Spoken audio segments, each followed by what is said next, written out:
já disse algumas vezes que para a gente divulgar um nome e entra numa briga no mercado, a gente leva uma desvantagem. Mas é bom eu esclarecer alguns pontos, e isso não é defesa, isso é só passar a verdade para as pessoas. Muitas pessoas falam o que é confortável para o ouvido dos torcedores. Quando o torcedor está no auge da emoção, ainda mais depois de uma derrota ou de algum ponto positivo, tudo que é de raiva é o que o torcedor quer assimilar. E são isso que muitas pessoas passam para a torcida naquele momento. Porque muitas pessoas que falam sobre o Vasco, elas querem, na realidade, ter uma repercussão através da torcida do Vasco. Então, para ficar claro e pontuar sobre o Bruma, que era um jogador que ninguém conhecia, garanto que muitos que falaram do Bruma nem sabiam que era o Bruma. E a gente tentou trabalhar de forma sigilosa. E a gente conseguiu isso. Então, assim, as pessoas acharam que a gente estava negociando com o Bruma naquela semana que o negócio deu errado. Não, o negócio do Bruma já está há muito tempo. Só que, se o meu CEO diz que eu tenho um orçamento de 5 milhões de dólares para o ano,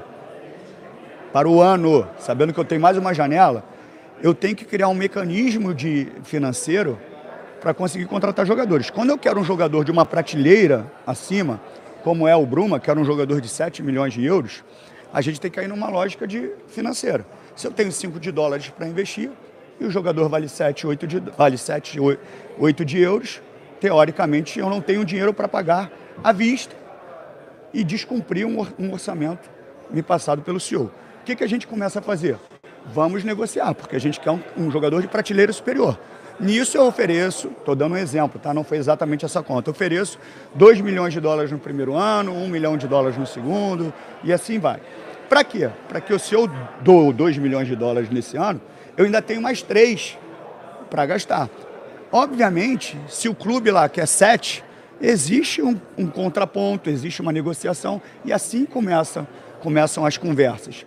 Então não é simples que as pessoas acham. Você tem 7 milhões, tem 5 milhões, pega lá e dá 5 milhões. Não é assim. Então eu levo uma desvantagem na negociação. É muito fácil para eu me proteger e ser responsável. Se eu quiser me proteger, eu vou lá e pago, e finjo que pago a inicial, não pago mais nada e vamos tocando o barco e fica devendo como foi feito a vida inteira. Eu já falei que eu não vou fazer isso. Dói no meu ouvido muito mais do que no ouvido do torcedor. Porque é o meu CPF que está aqui. Então, assim, eu vou ser responsável com o clube. Nós fomos agressivos, ninguém fica no sofá, como as pessoas falam, tinha que ter ido lá. A gente tem que ir no atleta quando existe qualquer tipo de dúvida do atleta. Não tinha dúvida nenhuma, eu tenho um papel timbrado do Braga, eu tenho um contrato enviado para o atleta com todos os pedidos que foi feito e chegou lá para ele assinar. Quando chegou num período, o empresário parou de responder. Eu comecei a ir muito mais forte no empresário, querendo uma resposta. Quando deu na cabeça dele, ele resolveu me ligar para falar que tinha entrado no circuito Benfica, que era a última janela não minha, não era o último dia da janela minha, era o último dia da janela de Portugal, que através da lesão do Di Maria, o Benfica foi lá e foi em cima. E o jogador, na lei portuguesa, tem que estar no local ainda para assinar. Então, assim, é muita coisa que se fala que não é verdadeira.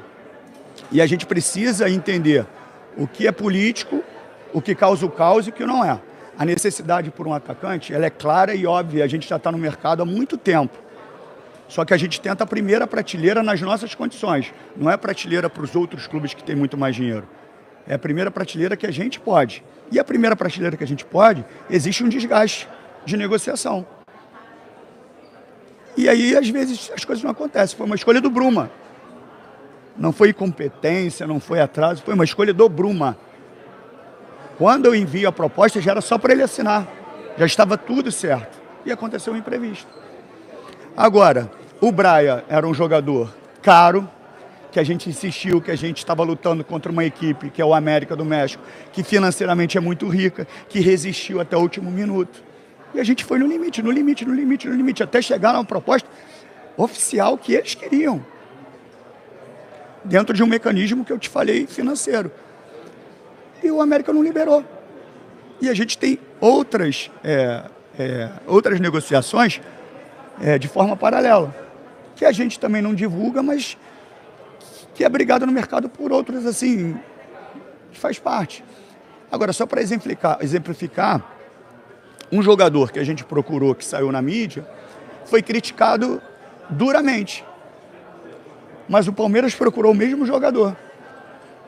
Por que serve para um time que é milionário e não serve para a gente? Então, assim, a gente tem que ter muita calma nas avaliações. Eu não estou brincando com o Vasco, eu estou trabalhando duro. Tá? Então, assim, eu já falo algumas vezes que as pessoas têm que ter, por mais que haja emoção, tem que ter discernimento para fazer uma avaliação do momento. Lá atrás, numa das últimas coletivas com vocês, eu falei, quando começar o Carioca, todo mundo vai cobrar pelo título. Mas a gente está começando o campeonato de forma muito antecipada. Eu preciso dar um mês de férias para os jogadores. Eu vou jogar com o Sub-20. Eu tiro o Sub-20 da Taça São Paulo. Depois eu vou entrar com o time titular. Os jogadores vão estar com a perna pesada. Porque eles estão no meio de uma pré-temporada. O rendimento pode não ser bom, mas ninguém vai querer saber disso. O torcedor quer o título. Só que isso tudo vai ficando esquecido, mas eu falei lá atrás. Então, assim, é um início de temporada. A gente quer fechar a janela com 2 ou 3 contratações no ataque. Não quer dizer que nós começamos agora. Isso é uma mentira que causa um caos para me afetar diretamente. E quem quer me afetar diretamente vai ter que esperar o término do meu mandato, porque eu vou cumprir o que eu prometi, que é entrar aqui e começar a pagar as dívidas. E vocês sabem o processo que está acontecendo lá dentro, de reestruturação financeira. Você sabe que a gente já negociou com muitos trabalhadores, sem deságio nenhum, porque eu poderia dar o deságio que eu quisesse, mas eu não quis afetar os trabalhadores que passaram muitos anos se dedicando ao Vasco. Então tem todo um processo sendo feito ali, para que daqui a alguns anos o Vasco possa realmente estar reestruturado financeiramente. Vou pedir paciência para o torcedor? Não. O torcedor pode ficar chateado, pode ficar bravo comigo? Pode, deve, tem todo o direito, porque está há 40 anos, há 20 anos, há 30 anos, todo mundo falando de reformulação e não acontece nada e ninguém reestrutura. O torcedor quer título. Muitas vezes ele não quer saber como você consegue isso. Só que eu não vou ser irresponsável. Eu sou xingado, eu sou vaiado, mas eu não vou causar nenhum dano ao clube financeiro. Não vou. Não espere isso de mim. Eu não vou, porque senão eu vou ser mais do mesmo. Agora, isso não quer dizer que eu não estou indo para o mercado. Isso não quer dizer que eu não sou agressivo no mercado. Eu sou agressivo no tanto que o Bruma era uma contratação fora das nossas condições. Mas através de um mecanismo financeiro a gente ia tentar. E a responsabilidade é minha. Se eles estão procurando um responsável, o responsável sou eu não sou o presidente. Então eu sou o responsável. Eu sou o responsável, eu não tenho a caneta. Então eu sou responsável por tudo que acontece no Vasco.